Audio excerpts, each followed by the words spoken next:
नमस्कार, मेरा नाम है यशदीप आर्य और मैं रोगलुक चैनल से आप सभी के सामने आज हाजिर हूँ। और आज यहाँ पर बहुत ही दिनों से नगर निगम के लोगों की एक हड़ताल चल रही है। लोग संघर्ष पे बैठे हैं, 1-2 महीने हो गए हैं मेरे को देखते हुए। तो आज इनसे इनकी परेशानी पूछते हैं कि क्यों बैठे हुए हैं, क्या इनका दिक्कत है और क्या इनकी मांगे हैं। तो आइए।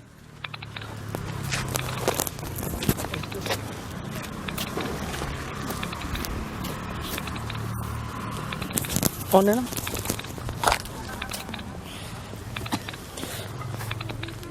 बहन हमारे अध्यक्ष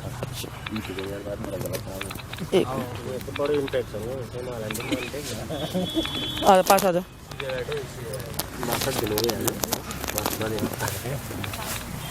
नमस्कार जी। नमस्कार भैया, आपकी क्या क्या मांगे हैं, आप क्यों बैठे हैं यहाँ पे? एक मेरे को हो गया कम से कम 3-4 महीने हो गए आपको देखते हुए और ज्यादा ही हो गया है। अच्छा आप सबको यहाँ देखते हुए क्या आपकी मांगे हैं और क्या क्या आपकी परेशानियाँ हैं? यार, परेशानियाँ तो आप ये मान के चलो कि जब से हम पंचायत राज विभाग के अंदर आए हैं, 2018 में हमारी नियुक्ति हुई थी यहाँ पे।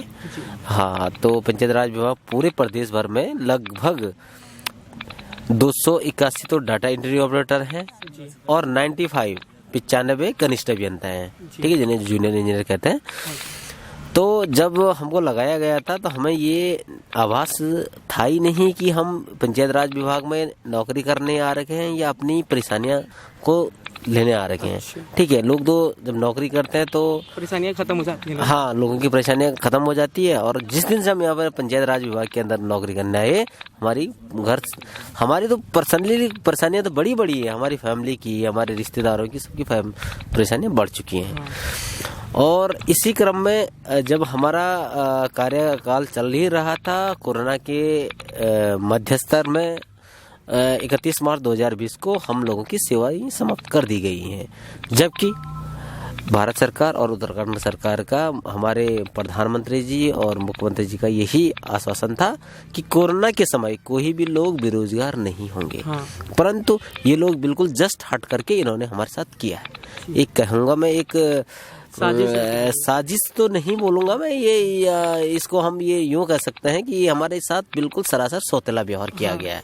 ठीक है, तो विगत लगभग 62 दिनों से हम यहाँ पे धरने पे बैठे हैं। कोई भी सरकार का नुमाइंदा यहाँ पे नहीं पहुँचा है, नहीं हमारी बातें सुनने के लिए कोई तैयार है।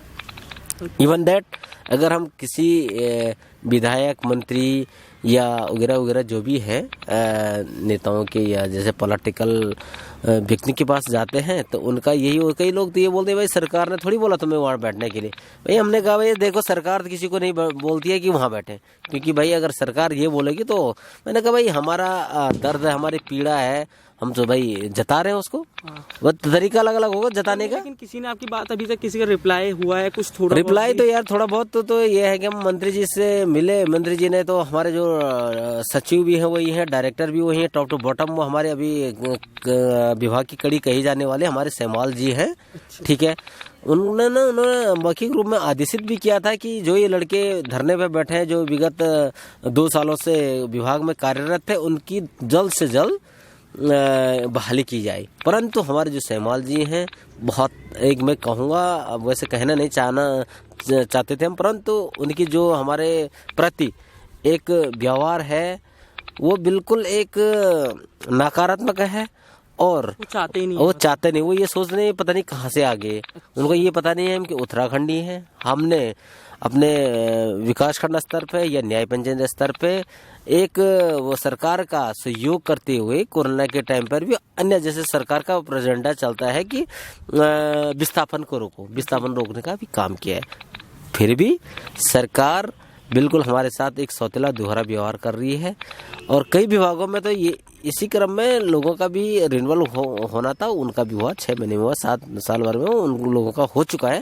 परंतु हमारे विभाग में पैसे होने के बावजूद भी फिर भी हमारा बहाली का सरकार काफ़ी लंबा समय ले चुकी है।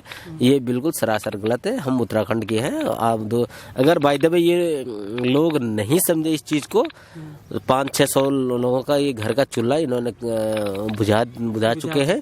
आने वाले समय में इनको ये पता चल जाएगा कि हमारे जो 56-58 जो इस बार सीटें आई मोदी जी के नाम पे जो आई थी, आने वाले विधानसभा चुनाव में हमको इनको बता देंगे कि तुम्हारी सीट किस लिए यहाँ पे आई थी, तुमको किसी को रोजगार बेरोजगार करने के लिए तुमको यहाँ पर नहीं भेजा गया था, किसी के को तड़पाने के लिए यहाँ पर नहीं भेजा गया था। आप अनुमान लगा सकते हैं कि दिसंबर जनवरी जैसी ठंड, जैसी शीतकालीन का समय है और ऐसी ठंड में जैसे लोग यहाँ पर बैठे हैं, कई दिन हमारे पर्दों के हाल आप देख रहे हैं, जीर्ण शीर्ण स्थिति में है, सारे फट चुके हैं, फिर भी एक बेरोजगार की एक पीड़ा है। ये पैसा संघर्ष है एक तरीके से। आप नहीं, संघर्ष तो है ही, परंतु एक बेरोजगार की एक पीड़ा है, एक आर्थिक स्थिति कमजोर है। आर्थिक स्थिति अगर सही होती, आप किसी भी अन्य संगठनों की बात करें, जो लोग शिक्षक संगठन है या अन्य संगठन है जिनके पास पैसा है, सरकारी संगठन है, उनके आप ऐसे पर्दे नहीं देख सकते हैं, क्योंकि उनके पास 80 से 90 1 लाख रुपए के आसपास उनकी सैलरी होती है, फिर भी सरकार उन्हीं की मानते हैं। अगर वो बोल रहे हैं हमारे 90 की जगह 1 लाख की सैलरी कर दो, सरकार उनको 15 दिन में कर देगी। तो बहुत बड़ा दुर्भाग्य है उत्तराखंड सरकार का, और बहुत ही बड़ा मैं कहूँगा, अगर ये स्थिति ऐसी रही, हम तो चाहते हैं एक बार फिर बहुत बड़ा उग्र आंदोलन करेंगे। उसके बाद चाहे हम इस पंचायत राज विभाग में अन्य 400 लोगों के लिए मार मिटने के लिए हम तैयार हैं। अगर सरकार के यही रवैया रहेंगे, हम बहुत बड़ा आंदोलन करेंगे और आने वाले विधानसभा चुनाव में इनको ये दिखा देंगे कि हमारी क्षमता क्या थी, हमारी शक्ति क्या थी। ये आपको आज तक ये अनुभव नहीं था। धन्यवाद। Thank you sir.